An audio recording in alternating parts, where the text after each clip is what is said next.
อันนี้คือห้องน้ำติดห้องครัวทางด้านนี้นะใครแน่มันแจ้งเนาะสร้างกำลังเร่งเลยงานตรงนี้เนาะคุณพี่น้องเมื่อแต่สวนอาบน้ำเมื่อแต่สวนอาบน้ำบ่โดยเมื่อแต่ให้พี่น้องเบิ่งปาตะทีมงานสร้างเพิ่นนั่นมุงหลังคาทางด้านหลังเทวดาคุ้มครอง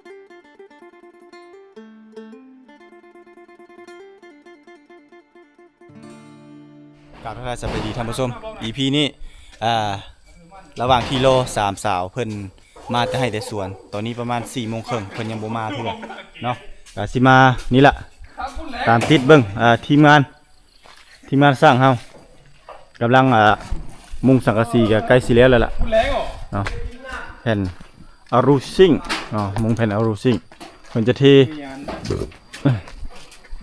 อันนี้เทปิดเลยบ่บ่เทปิดเลยเนาะตัวนี้เนาะตรงใช่ไหมกันโจรกันขโมยมีมดเด้เทปิดเลยแล้วบัดนี้เนาะคือว่าแล้วเสร็จสิ้นไปที่เรียบร้อยสังกะสียังสิได้ตัดตีนี่เนาะแม่นบ่ต้องได้ตัดอีกแล้วนี่มันบ่ซื้อเพราะว่าซากฝาผนังมันบ่ซื้อกันตัวนี้ต้องได้ตัดอีกอันนี้ทีมงานช่างอุ้มเพิ่นกำลังเก็บรายละเอียดคืนลอยตูเลยนะเพิ่นได้ลอยอยู่กลางอากาศ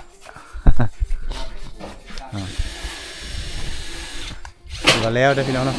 ทางด้านหลังเบิ่งมุมทางด้านหลังเบิ่งไกลๆเนาะพี่น้องเบิ่งน้ำกันนี่อันนี้คือห้องน้ำติดห้องครัวช่างอุ้มกำลังเก็บรายละเอียดคืนแต่ต้องค่อยก้มค่อยเงยอยู่นั่นแหละต้องเอาคนน้อยเนาะมันจังสะดวกสบายสมแล้วสร้างตาเราบ่ได้เพิ่นสูงเพิ่นโยกเราสร้างอุ้ม พอดีคนน้อยรีบเข้าไปแป๊บเดียว นี่อันนี้เขาจะต้องได้เทอัดเนาะแต่จงแต่โป่งเท่านี้นี่กำลังเก็บรายละเอียดคักและบาดนี้เนาะตัวเป็นโป่งนั่นก็คือเพื่อเฮ็ดโจทย์เล็กใหญ่ๆตะนางให้เป็นตะนางเพื่อให้ลมเข้าสอดส่องเข้าถ้าสมมุติว่าเฮาสิใส่ตะนางคือแต่ก่อนคือบ่ตุกว่าเนาะตะนางยาวๆเลยนี่เวลาฝนมามันสิพะเข้าเนาะและ ตู้ใส่คานี่สำหรับตู้ใส่คานี่ก็คือเฮาเอาออกหลายบ่ได้เพราะว่ามันตามมาตรฐานเนาะตามกฎหมายบ้านเมืองเพิ่นก็คือเฮาเฮ็ดออกไปหาดินเขาเจ้านั้นเนาะเวลาฝนตกง่ายออกไปนี่มันยังกายเลยมันก็ยังพิษเนาะพี่น้องแต่นี่มันเป็นดินให้ดินสวนเท่ากับบ่เป็นหยังแต่ถ้าสมมุติเป็นเฮือนคือในเมืองในอนาคตเบื้องหน้านี่ก็บ่ได้แต่ว่าถ้าสมมุติเพิ่นเนาะเจ้าของดินเพิ่นใจดีเนาะเพิ่นขอปันเพิ่นอีกจักออกไปอีกจัก 4-5 เมตรนี่ก็แล้วก็ทางด้านข้างอีกจัก 4-5 เมตรนี่หรือว่าข้างละ5 เมตรหลัง5 เมตรข้าง5 เมตรก็ถือว่าดีเนาะเป็นบุญของ3สาวในอนาคตเบื้องหน้าเนาะแต่ซ้ำนี้ก็ถือว่าโอเคแล้วพี่น้องนี่เวลาฝนพระมากอะบ่เข้าบ่หัวแล้วเพราะว่าสังกะสีที่ยื่นออกมาทางด้านเทิงนั่นก็ถือว่าประมาณ80เนาะ80 เซน เดี๋ยวฮอนเมตรแหละเนาะแล้วก็ตัวนี้ซัดขึ้นไปอีกนี่สร้างเสียงเพิ่นกำลังก่อตัวนี้กำลังก่อบล็อกตันเลยเพื่อป้องกันโจรขโมยเข้าไป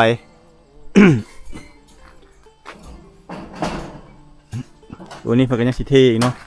อันนี้เพิ่นยังบ่ทันได้เทเทื่อเนื่องจากว่าตอนนั้นเฮายังก่อตัวนี้ก่อโบกคนนี้แล้วบ่ได้เทกันเปื้อนดินมันมีคับแคบพี่น้องไงดินมันแคบแฮงเฮ็ดอีหยังก็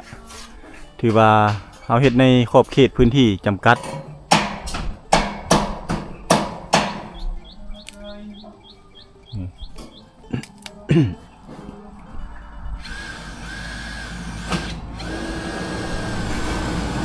ก็กำลังทราบนี่ได้มืดทึบเลยบ่มืดทึบเลยเนาะมันบ่ยังบ่ได้มีไฟพี่น้องเอ้ยเข้าไปทางด้านในนี่มืดเลยเพราะว่าเฮามุงสังกะสีแล้วก็ถือว่าเรียบร้อยเลยแล้วเนาะหากได้พี่น้องเอ้ยนี่ เงินสามสาวเผาตะโอ้ยนี่เนาะอันนี้เพิ่นยังสิเก็บรายละเอียดยังสิได้ทามาอีกสีนี่นี่ใส่กรงเล็กเรียบร้อยเนาะตัวนี้เนาะเอาใส่แหละโอ้โหตัวนี้เพิ่นยังเพิ่นโจทย์เนาะยังเพิ่นสิโจทย์อีกเพิ่นฟ้าวเล็งเฮ็ดห้องครัวให้มันสำเร็จนี่แหละคือผลงานพี่น้องของทีมงานสร้างเฮาคือว่าเพิ่นเล็งงานได้รวดเร็วทันใจว่องไวบริการมื้ออื่นนี้เอาจะมาอัปเดตตัวเพิ่นโบกเพิ่นทราบอีกเพราะว่าโบกทราบนี่ก็ยังบ่ทันแล้วเทื่อต้องมุงหลังคาแล้วก่อนตัวนี้ตัวเพิ่นยิงซอดเพิ่นสิได้ตากใหม่แล้วก็ทาสีใหม่ มาอัปเดตกันพี่น้องทางด้านนี้นะใครแน่มันแจ้งเนาะตัวนี้ให้ยังบ่ทันได้เฮ็ดอันนี้ก็สิเฮ็ดคือกันแหละตัวนี้นี่เทเป็นห้องครัว3สาวบน1เข้าแล้วก็สิออกนี่แหละนี่เฮาสานตะนางซะนี่ปึ๊บพักเลยเฮาเทคานเทิงทับเรียบร้อยเนาะมันบ่มีแผ่นดินไหวภูไฟระเบิดมันบ่มีตึกมันบ่ถล่มบ่หยังพี่น้องเอ้ยเนาะบ้านเฮาก็ซ้ำบ้านเฮานี่แหละส่องออกไปเนาะนี่เห็นธรรมชาติสวยงามเลยสามสาวเนาะ เข้าซ้ำเข้านี่แหละ นั่นแหละบ้านเฮาก็ซ้ำบ้านเฮานี่ล่ะนี่เนาะ เทคานลุ่มเทคานเทิงทับแล้วก็เรียบร้อยเนาะสะอาดละเอียดจบงามพักอลี ท่านเอ้ยควันฮักเลยท่าน สร้างมันกำลังเร่งเลย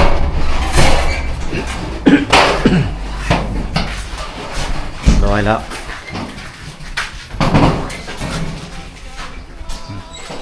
คือว่าไวทีมงานทำเร่งงานด่วนเลยให้ด่วนให้ไวว่องไวบริการเนาะอ้าวมาแล้วอ้าวสบายดีสามสาวสบายดี สบายดี เป็นอะไรเนาะคือมักใส่แต่หมวกตลอดเลยผู้สาวนี่บ่ฮะสาวาสนานี่ แต่งหน้าขึ้นนี่ ป้าตะแต่งหน้าคืออันมีแต่ผู้แต่งหน้างามๆนำนี้เนาะคุณพี่น้อง เมื่อแต่สวนอาบน้ เมื่อแต่สวนอาบน้ำบ่ ำโดยเมื่อแต่ให้ พี่น้องเบิ่งป้าตะเดี๋ยวพี่น้องเลย สุดงามเลย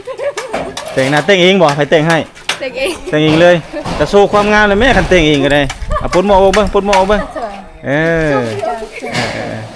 เออนี่พี่น้องสามสาวมาเติมเต็มให้แล้วมื้อนี้เนาะ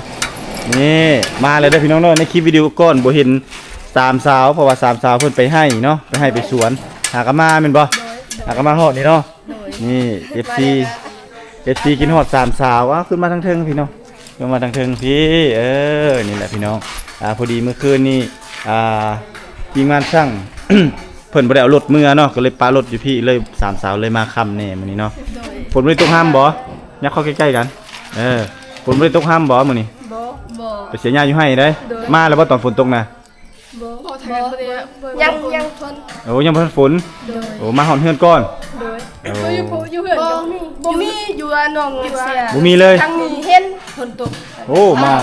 มันไป มันไปตามอันนี้เลยเนาะ ไปตามสายภูอันนี้ก็ลีกหมดเนาะมันลีกไว้ให้ทีมงานสร้างเพิ่นนั่นมุงหลังคาทางด้านหลัง เทวดาคุ้มครอง เขาเจ้าว่าคนมีโชคคนมีบุญเนาะไปเบิ่งทางด้านหลังทางครัวแล้วหรือบ่ไปเข้าหน้านี่เลยเข้านี่เลย อยากปลดก็ปลดบ่ปลดก็แล้วแต่อ้าวไปเลย3ใบเถาแห่งเมืองตะโอ้ย ใส่เฮ ไรบ่งามบ่ผสมปูนมัดเพิ่นว่า ก้อนนะก้อนดิก้อนดินะ แต่เอาก้อนให้หน่อยไปก้อนเพิ่นน่ะ ก้อนต้องก้อน ให้อยู่เถิง เนี่ย สร้างหุ้มเพิ่นกำลังเล่งนั้นให้ ใส่แหง งามบ่มัน งามงามเลย คิดบ่มันโชว์มาเป็นแบบนี้ บ่คิด บ่คิดเนาะบ่คิดบ่ฝัน ทั้งไปทั้งงาม ทั้งไว้ทั้งงาม โดย เห็นบ่ ทีมงานสั่งเร่งมือสุด มาตอนเช้า ๆหากระมุ้งตัวแรงได้นี่ได้ตอนเช้าเพิ่นโจทย์โครงเล็กนี่โจทย์นี่เรียบร้อยตอนแรกเพิ่นก็เร่งมุงให้เลยผู้สร้างอุ้มยังบ่ทันลงจากหลังคาคุณเลยได้นี่ตัวนี้นี่บ่ได้เฮ็ดจังซี่เด้อตัวนี้เพิ่นยังสิอันนั้นอยู่นี่เนาะ เอายัง ตัวนี้ฮะเพิ่นยังสิโจทย์เล็กนี่เล็กใหญ่ๆนี่เห็นบ่เพิ่นสิโจทย์เฮ็ดเป็นตะนางแล้วก็มาโจทย์ติดซะนี่เนาะอันนี้ก็คือส่องลมเวลาให้ลมมันเข้ามาเวลาเจ้าดังไฟนึ่งเข้าอยู่นี่นี่ดังไฟนึ่งเข้านึ่งน้ำอยู่นี่ก็ลมบางเทื่อมันร้อนได้คันอบมาเลยแม่นบ่ เดี๋ยว ถ้ามิดอ้ายว่าสิเอาตะนางตัวที่เจ้ากั้นหัวกั้นส่วนน่ะเด้เลยเฮ็ดให้เลียนปานนี้เลยมันให้เลียนซื่อนี่ระย่านแบบว่าเวลาฝนมันมาพวกนี้เปียกหมดเลยทางในนี่นั่นแหละว่าสร้างอุ้มเลยออกไอเดียให้โกดติดเลยแล้วทางนี้จงไว้ซื่อๆจงป้องไว้ เต็มที่งาม งามบ่ งาม แบบนี้งามเนาะติดใจเนาะ เกิดใจ ต้อง ได้ก็งามในสร้างเฮ็ดในสร้าง ได้สร้างเฮ็ดถือว่าโอเคเนาะ โอเค เรียบร้อยมาเลยไปออกไปทางนั้นเนาะใส่เกิดนะไป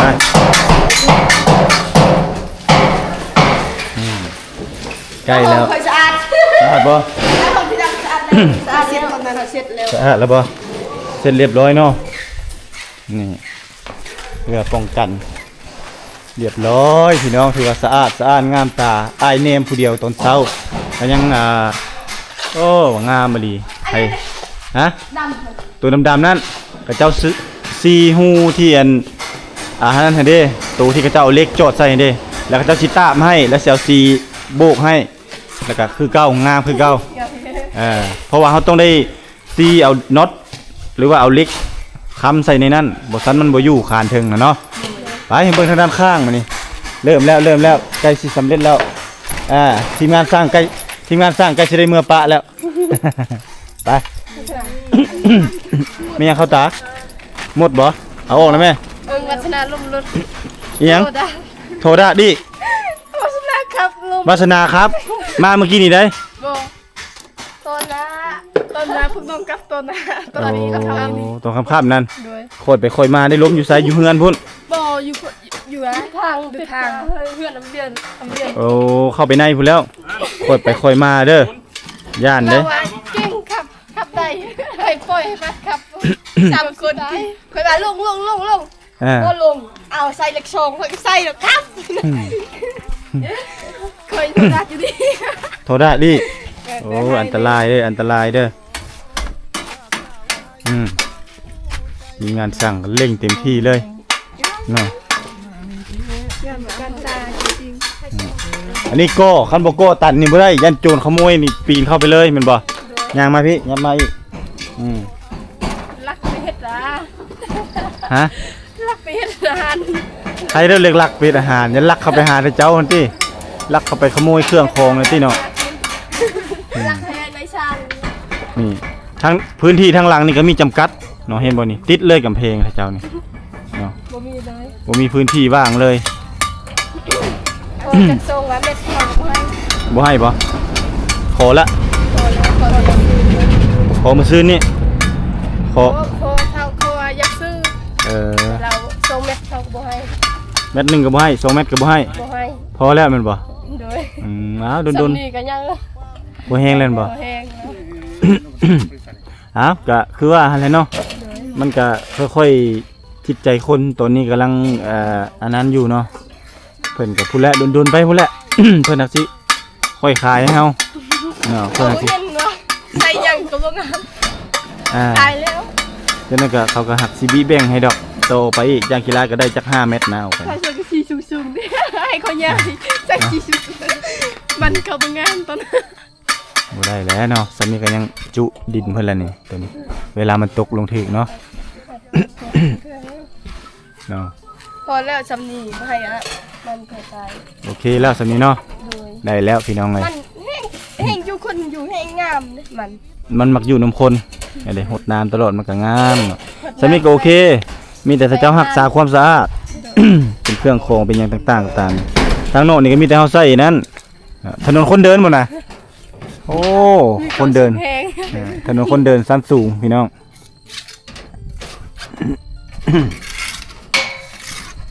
ได ทีมงานสร้างเร่งมือ ขดไว ด่วนๆเลยเนาะ โดย ไวบ่ ไวเองจนตกใจ ทีมงานสร้างใกล้สิได้หนีปะท่าเจ้าเนาะ โดย ใกล้สิได้เมื่อปะแหละ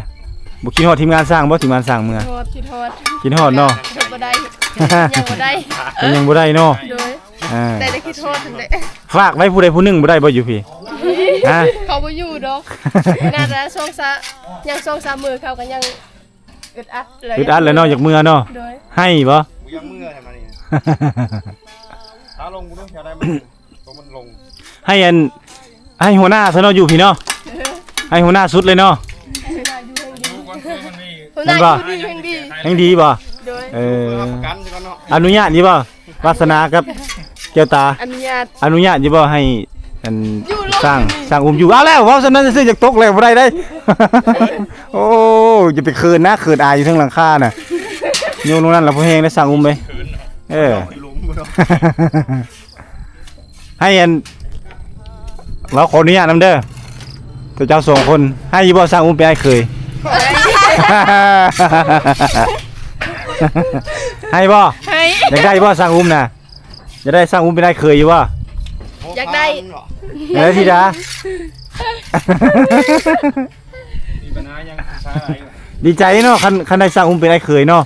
เฮ็ดเฮือนก็เป็นเนาะ โดย เฮ็ดงานก็เป็น เฮ็ดอาหารก็เป็นเบิด เฮ็ดอาหารก็เป็น กิน เก่ง เบียร์ก็เก่ง โอ้ บ่แม่นแล้วตัวนี้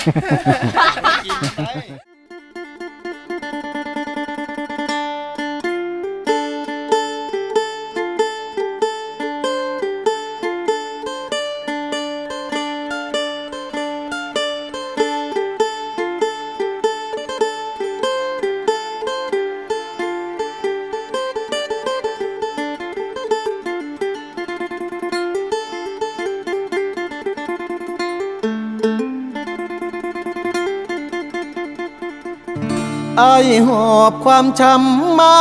เซละนองหลายปีหมนหมองจากสาวไทยเศร้าใจรำพันถ้านับเป็นเหตุเฮ็ดให้เฮา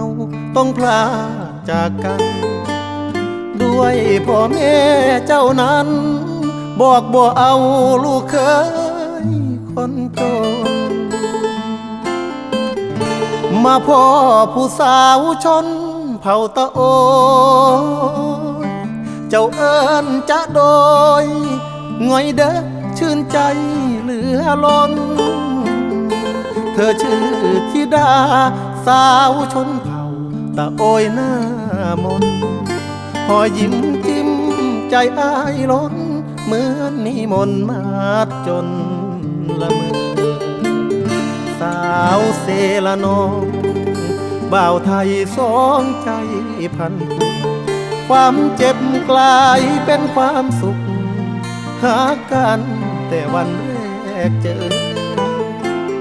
สาวเผ่าตะโอยชื่อธิดาอายหาเจ้าเด้อขอบใจหลายเด้อคนดีที่หาพักอายขอฝากชีวิตไว้เซละนองทุกความหม่นหมองฝากเธอช่วยเป็นยาใจ ขอบคุณความเจ็บที่นำพามาพบสามวัยจากนี้ทั้งชีวิตอายมอบให้เจ้าสาวงามตะโอ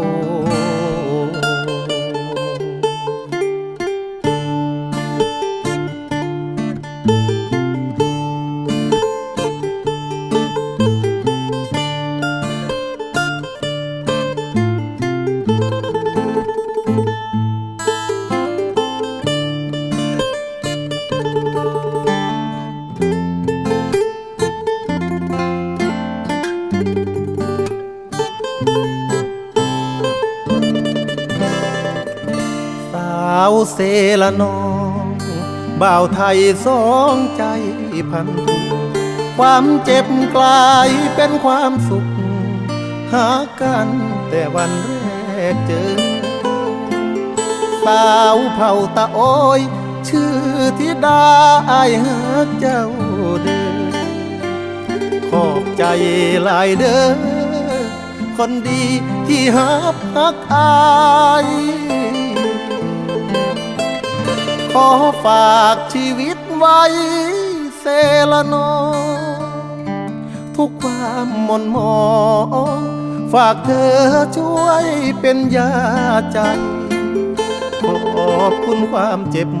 ที่นำพามาพบสามวัยจากนี้ทั้งชีวิตอายมอบให้เจ้าสาวงาม